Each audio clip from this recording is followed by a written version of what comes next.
Good morning, my lovely 7th graders. So today we're going to talk about the acts of the American Revolution. Now, there are lots of different components of the American Revolution. There's different people and different ideas and different battles, but today we're specifically going to focus on the acts that lead up to the eventual declaration of their independence from Great Britain.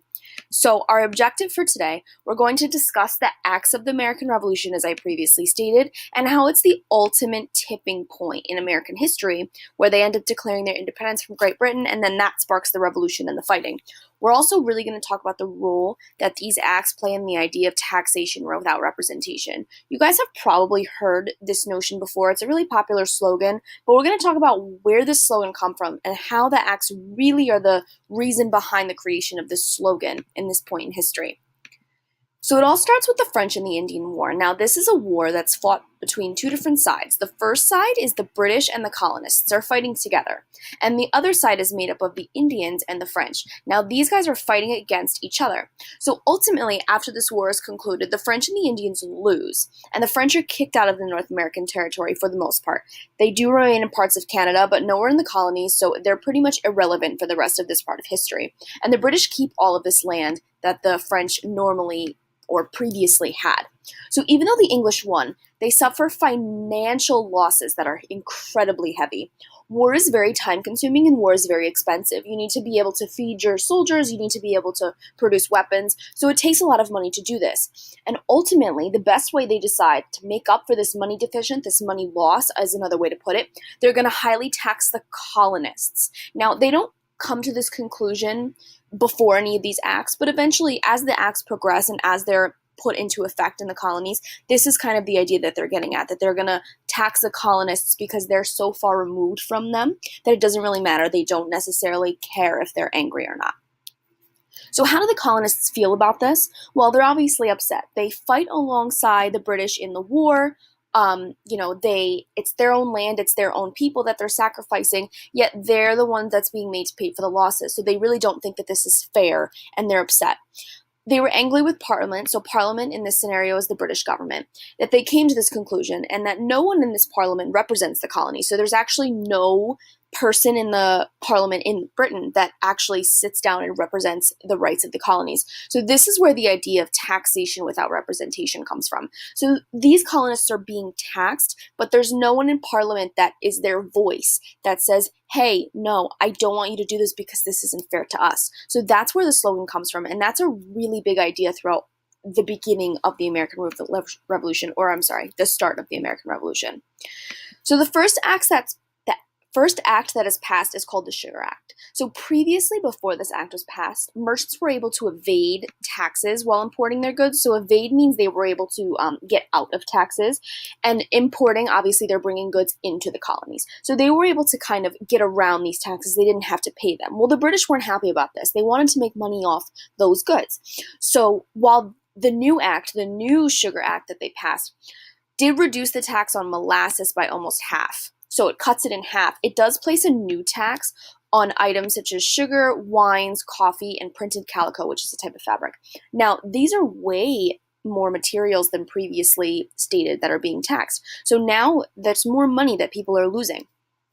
So the general idea of this act was to reduce the number of trade markets that the colonies did business with. So they didn't really want, the British didn't really want the colonies to do business with other markets such as the Indies or other parts of Europe. So they decided to tax it, therefore they wouldn't want to trade with these areas. So this hurt the colony's economy and reduced revenue. That means they're losing money. They're losing lots of money and they didn't like it. So after the Sugar Act is the Stamp Act. So this is the first act that directly places taxes on the colonies and only the colonies. So the act before is meant to hurt all nations, not just the colonists, but this one is specifically for the colonists. And this act imposes tax on all written goods and documents, basically anything that's made out of paper or as parchment. So the colonists are incredibly angry about this, and they believe that their rights are being ignored. So in this situation, many result to violence and intimidation towards the tax the stamp collectors, because they don't want to pay the taxes on this. The act is eventually repealed the following year, but the damage is already done. They're angry and they don't understand why they're being taxed for things that they have to use on a regular basis. So following the Stamp Act is the Quartering Act. The Quartering Act is the idea that soldiers are required to stay in colonist territory, and the colonists are required to pay for these barracks, is what you would call somewhere that soldiers stay. So if barracks could not be provided, they were to stay in inns and other such places, kind of like hotels, but in the 1700s, all of which were to be paid by the colonists. The British were not going to pay for this. The colonists did not really mind housing the British soldiers at this point in time. They felt like they were part of Britain, but they were upset that they were being demanded to do so and not asked. They wanted to say yes. They didn't want to be told to do it.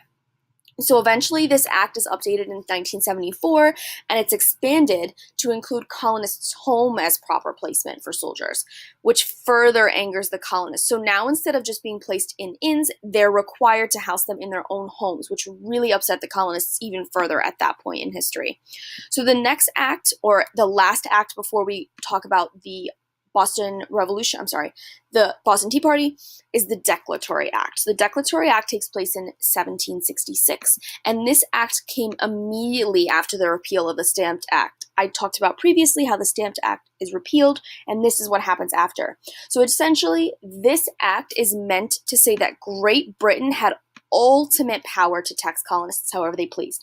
So this was the same kind of power they held in Britain, because it's obviously their own country, but they're extending their power overseas in the colonies. And this was without the colonists' regard in this decision. They didn't care whether or not the colonists wanted it to happen or not. So the idea behind this act is, since they're repealing the Stamp Act, which basically said, hey, I can tax you however I want, this is them making a power move. They're really trying to show the colonists that they have the power here.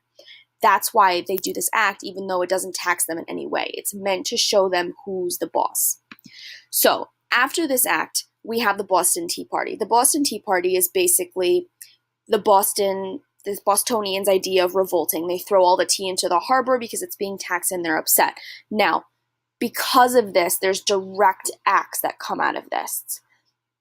These are called the Intolerable Acts. So in the colonies, they're known as the Intolerable Acts because they're intolerable in nature. But in Britain, they're known as the Coercive Acts because they're really trying to coerce the Bostonians to stop revolting. Now, there's 5. It's the Boston Port Act, the Administration of Justice Act, the Massachusetts Government Act, the Quartering Act, and the Quebec Act. Now, the Quartering Act we've already talked about. This is the updated version that I mentioned before.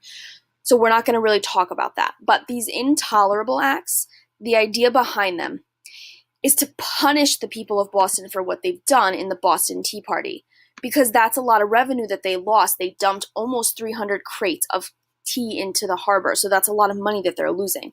So in these acts, we won't go into them specifically, but in these acts, the British regulated the government in Massachusetts. They disbanded all trade imports and exports that moved through the Boston harbor, and they sent suspected criminals to be heard by British government and judges. So they were sent back overseas to be able to be heard in Britain. So not only are they ripping apart the Massachusetts government, but they're also stopping trade in Boston, which was a huge, huge revenue hub for Massachusetts. So these acts are meant to show the proper power of Britain and keep any of the other colonies from revolting in such a way as Boston, Massachusetts did. They really wanted them to stop in their tracks. They were afraid of what they would do, and they didn't want them to move any farther. But obviously, I bet you guys can guess, it didn't exactly work out the way they wanted to. Well, I'm very glad you stuck with me for the whole video. I appreciate it, and I'm so glad to tell you about more of the revolution in later videos.